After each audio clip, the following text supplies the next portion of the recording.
मैं रवीश कुमार। आपका अंदाज़ा सही है कि क्या कहने जा रहा हूँ, लेकिन गुजारिश है कि जो भी कह रहा हूँ उसे धीरज के साथ सुनिएगा। भारत की पत्रकारिता में स्वर्ण युग तो कभी था भी नहीं, लेकिन आज के दौर की तरह भस्म युग भी नहीं था। भस्म युग से मेरा मतलब है जहाँ इस पेशे की हर अच्छी बात तेज़ गति से भस्म की जा रही हो। यह दिन भी आना ही था। इस देश में अलग अलग नाम वाले अनेक चैनल हो गए हैं, मगर सब हैं तो गोदी मीडिया ही। उसका परिवेश, उसका इकोसिस्टम, पत्रकारिता का और माहौल सब खत्म कर दिया गया है। मगर पत्रकारिता करने और कराने का दावा भी सब कर रहे हैं।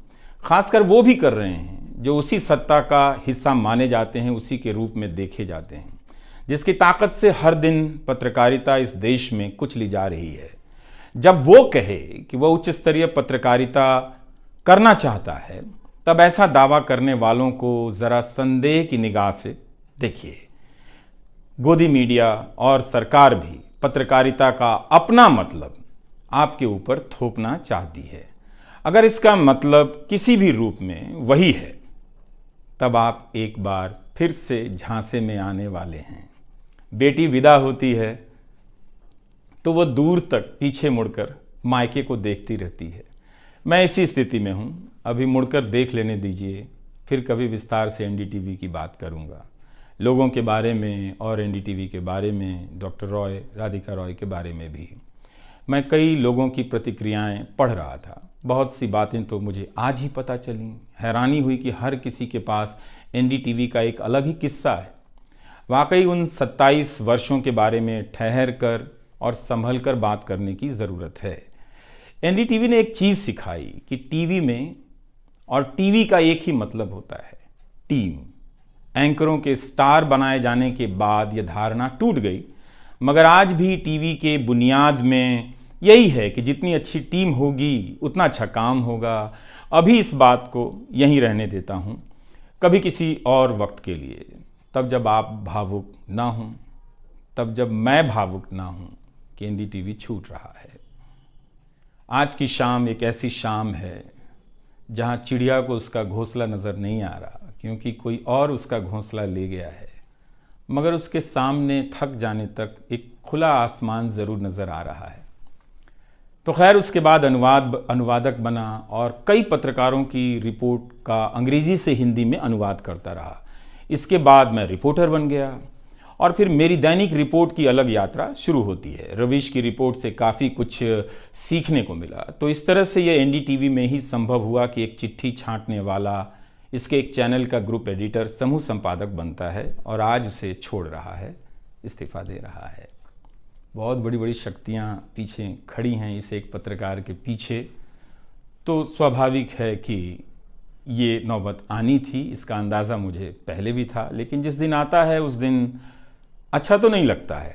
लेकिन मैं आपसे यह भी कहना चाहता हूँ कि जब भी मेरे बारे में मूल्यांकन करें, इस बात की सहानुभूति मुझसे ना रखें कि मैं चिट्ठी छांटता था। मैं उनकी तरह नहीं हूँ कि अचानक चाय बेचने की बात करने लग गया। उतर रहा हूँ जहाज़ से, बात कर रहा हूँ चाय बेचने की। सहानुभूति के लिए या फिर अपने संघर्ष को महान बताने के लिए मैं ऐसा नहीं करना चाहता। इस देश में हर किसी का संघर्ष ही पहाड़ चढ़ने के जैसा है। आप एम्स के बाहर मरीज जो खड़े हैं, उनके परिजन जो खड़े हैं, उनसे मिल लीजिए। आपको पता चल जाएगा कि उनकी चुनौतियां कितनी बड़ी हैं और आपका दुख कितना कम है, छोटा है। लेकिन आज के दिन मैं आप सभी के बीच दर्शकों की बात करना चाहता हूं। इस दौर में कुर्सी पर बैठे किरदारों को टूटते हुए देखा, सबने देखा। संस्थाओं को भस्म होते देखा, आपने देखा। नफरती तूफान में लोगों को भटकते देखा, मगर मैंने इसी दौर में एक नई संस्था भी बनते देखी है। वह संस्था है जनता की संस्था, दर्शकों की संस्था। दर्शक ही अपने आप में इंस्टीट्यूशन बन जाते हैं।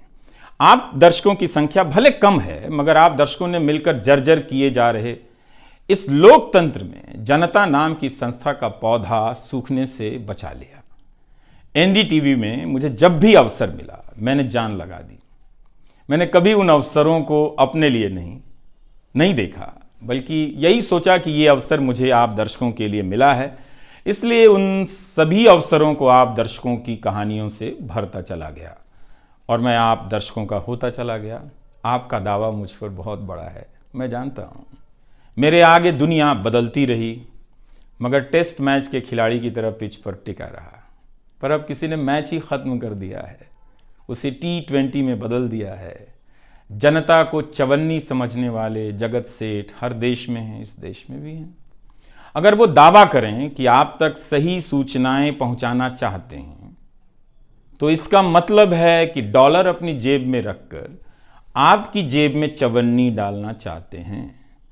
पत्रकार एक खबर लिख दे तो जगत सेठ मुकदमा कर देते हैं और फिर सत्संग में आकर प्रवचन भी देते हैं कि वे पत्रकारिता का भला चाहते हैं। कानून की आड़ में अब अधिकार कुचले जा रहे हैं, अभिव्यक्तियों को रौंदा जा रहा है ताकि सारे अवैध काम वैध नजर आए। इस समय मेरे रास्ते निश्चित नहीं हैं, निश्चित हैं तो सिर्फ हौसला है। उसका भी क्या भरोसा, कभी आसमान में होता है, कभी पाताल में। आपका अंदाज़ा सही है कि क्या कहने जा रहा हूँ, लेकिन गुजारिश है कि जो भी कह रहा हूँ उसे धीरज के साथ सुनिएगा। बेटी विदा होती है तो वो दूर तक पीछे मुड़कर मायके को देखती रहती है। मैं इसी स्थिति में हूँ, अभी मुड़कर देख लेने दीजिए, फिर कभी विस्तार से NDTV की बात करूँगा। आज की शाम एक ऐसी शाम है जहाँ चिड़िया को उसका घोंसला नज़र नहीं आ रहा, क्योंकि कोई और उसका घोंसला ले गया है, मगर उसके सामने थक जाने तक एक खुला आसमान ज़रूर नज़र आ रहा है। इस बात की सहानुभूति मुझसे ना रखें कि मैं चिट्ठी छांटता था। मैं उनकी तरह नहीं हूँ कि अचानक चाय बेचने की बात करने लग गया। उतर रहा हूँ जहाज़ से, बात कर रहा हूँ चाय बेचने की।